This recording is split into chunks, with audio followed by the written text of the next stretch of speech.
চশমা museum, a house of world class, জলট্যাক মোড়, বহরমপুর মডার্ন হোটেলের সামনে। ঢাকঢোল পিটিয়ে বাবরি মসজিদের শিলান্যাস করেছিলেন হুমায়ুন কবির, যেখানে মানুষের সাড়াও পড়েছিল যথেষ্ট। দেশ বিদেশ থেকে বহু মানুষ এসেছিলেন এই অনুষ্ঠানে, এমনকি সৌদি আরব থেকেও ইমাম এসেছিলেন এই অনুষ্ঠানে, এমনই দাবি করেছিলেন হুমায়ুন কবির। সৌদির 2 ইমামকে দিয়ে ফিতে কাটিয়েছিলেন শিলান্যাস অনুষ্ঠানে, কিন্তু দেখা যাচ্ছে তারা সৌদি আরবের নয়, তারা পশ্চিমবঙ্গের নিবাসী। তাদের মধ্যে একজন সংবাদ মাধ্যমের সামনে এসে বলেন, আমাকে ধোঁকা দিয়ে আমার পরিচয় বিকৃতি করা হয়েছে। আলহামদুলিল্লাহ ওয়া কাফা ওয়াসসালাতু ওয়াসসালামু আলা রাসূলিল্লাহ মা বা'দ।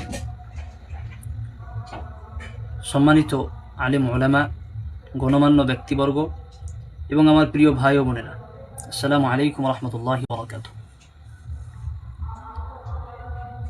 আমি কারি আব্দুল্লাহ, পূর্ব মেদিনীপুর জেলার অধিবাসী। আজ আমি আপনাদের সামনে একটি বিষয় পরিষ্কার ও সত্যভাবে তুলে ধরতে চাই। আমি কোনো বিতর্ক তৈরি করতে আসিনি, বরং ভুল বোঝাবুঝির অবসান ঘটিয়ে সত্যকে মানুষের সামনে তুলে ধরার জন্য আমি এই বক্তব্য দিচ্ছি। গত কয়েক সপ্তাহ আগে আমারই এক ঘনিষ্ঠ বন্ধু বা আমার সহপাঠী সাথী কারি সুফিয়ান মুর্শিদাবাদী, উনি আমার সঙ্গে যোগাযোগ করেন এবং উনি আমাকে দাওয়াত দেন যে মুর্শিদাবাদ জেলার ভরতপুরে কোনো এক মসজিদের ভিত্তি স্থাপন হবে, ওইখানে আমাকে 10-15 মিনিট তেলাওয়াত করার জন্য দাওয়াত দেন।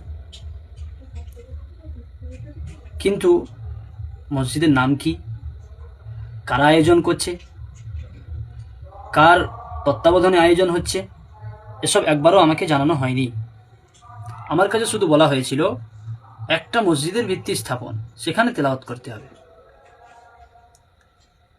এবং কারি সুফিয়ানকে এই দাওয়াতটা দিয়েছে ভরতপুর থানারই একজন ব্যক্তি হাফেজ মোহাম্মদ ইউসুফ।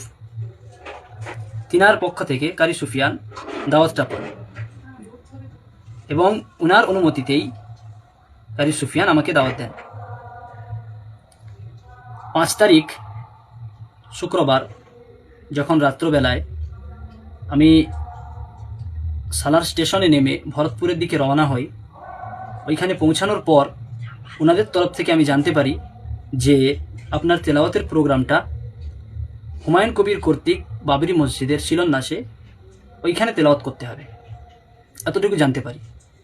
কিন্তু অনুষ্ঠান স্থলে গিয়ে মঞ্চে ওঠার আগে পর্যন্ত আমি একবারও জানতাম না যে আমাকে আরব থেকে আসা অতিথি বা সৌদি মেহমান বলে ঘোষণা করা হবে।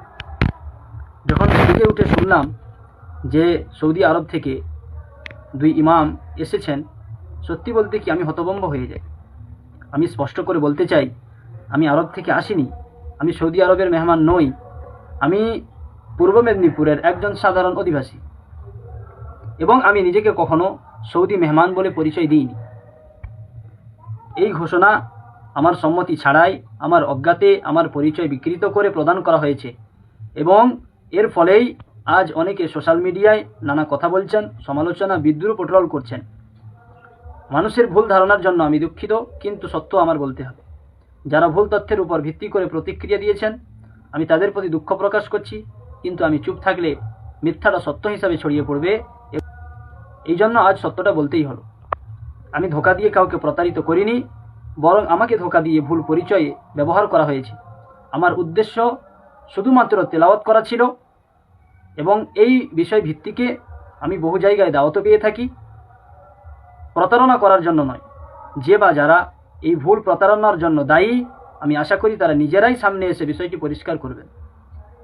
আমি সকলকে বলতে চাই যে যারা ভুল বুঝে কটূক্তি করছেন, যারা ট্রোল করছেন, মিথ্যা অপবাদ দিচ্ছেন, আমি রাগ পুষে রাখি না, কারণ ভুল তথ্যের কারণেই এই ঘটনাটা আজকে ঘটেছে, মানুষ ভুল বুঝেছে। তাই আমরা মুসলমান, সত্য বলা এবং সত্য প্রকাশ করা শিক্ষা আমাদের ধর্ম দেয়। শেষে দোয়া চাই, আল্লাহ আমাদের সবাইকে সত্য গ্রহণ করার, সত্য বলার এবং সত্যের সাথে থাকার তৌফিক দান করুন। ওয়া আখিরু দাওয়ানা আনিল হামদুলিল্লাহি রাব্বিল আলামিন। আসসালামু আলাইকুম ওয়া রাহমাতুল্লাহ।